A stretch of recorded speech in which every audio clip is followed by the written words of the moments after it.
రామాయణం ఈ మహాకావ్యాన్ని Bollywood talented director Nitesh Tiwari అత్యంత ప్రతిష్టాత్మకంగా తెరకెక్కిస్తున్నాడు. భారీ budget, big casting, high technical values తో తెరకెక్కుతున్న ఈ సినిమా మీద ప్రేక్షకుల్లో భారీ అంచనాలున్నాయి. తాజాగా ఈ సినిమాకు సంబంధించి ఓ ఇంట్రెస్టింగ్ న్యూస్ సోషల్ మీడియాలో వినిపిస్తోంది. ఇండియన్ సినీ చరిత్రలో అతిపెద్ద సినిమాగా రాబోతోంది రామాయణం. ఇప్పటికే ఈ మహాకావ్యంపై చాలా సినిమాలు వచ్చాయి. రాముడి పాత్రలో నటించేందుకు ఎందరో స్టార్స్ పోటీ పడ్డారు. లేటెస్ట్ గా మరోసారి నితేష్ తివారీ దర్శకత్వంలో బాలీవుడ్ రామాయణం తెరకెక్కబోతోంది. రణబీర్ కపూర్ రాముడిగా, సాయి పల్లవి సీతగా, యష్ రావణాసురుడిగా నటిస్తున్నారని వార్తలు వచ్చాయి. అయితే నిన్నటి వరకు Ramayan project cinema pre production పనుల్లో ఉందంటూ ప్రచారం జరిగింది. కానీ సినిమా ప్రారంభంపై ఎలాంటి ప్రకటన లేకుండా సినిమా చిత్రీకరణ జరుగుతోంది. షూటింగ్ లొకేషన్ నుంచి రణబీర్ కపూర్, సాయి పల్లవి ఫోటోలు లీక్ అయ్యాయి. తొలిసారి రణబీర్ రాముడిగా, సాయి పల్లవి సీతగా ఈ పిక్స్ లో ఉన్నారు.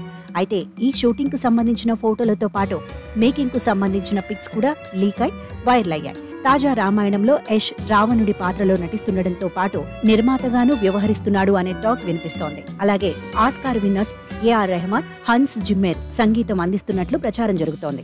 2025 దీపావళి టార్గెట్ గా ఈ రామాయణం అన్ని ప్రధాన భాషల్లో విడుదల కానుంది. 3 భాగాలుగా ఈ చిత్ర నిర్మాణం జరుగుతుందని వార్తలు వినిపిస్తుండగా అఫీషియల్ ప్రకటన మేకర్స్ నుండి రావాల్సి ఉంది. ఇక రావణుడి పాత్ర కోసం యష్ ఇప్పటి నుంచే కసరత్తులు చేస్తున్నట్లు తెలిసింది. కాస్త భారీ కాయంతో కనిపించేందుకు ఆయన 20 కిలోల బరువు పెరగాలని డిసైడ్ అయినట్లు తెలుస్తోంది. ఇక ప్రస్తుతం యష్ టాక్సిక్ అనే చిత్రంలో నటిస్తున్నారు. ఈ సినిమా పూర్తయిన తర్వాతే ఆయన రామాయణ సెట్ లోకి అడుగు పెట్టబోతున్నారు. ప్రస్తుతం ముంబైలో వేసిన అయోధ్య సెట్ లో ఈ సినిమా చిత్రీకరణ జరుగుతోంది. ఫైనల్ గా బాలీవుడ్ ప్రెస్టీజియస్ గా తెరకెక్కుతున్న రామాయణంలో రావణాసురుడి పాత్ర లుక్ ఎలా ఉండబోతోందో తెలియాలంటే అఫీషియల్ అనౌన్స్మెంట్ వచ్చేంత వరకు ఎదురు చూడాల్సిందే.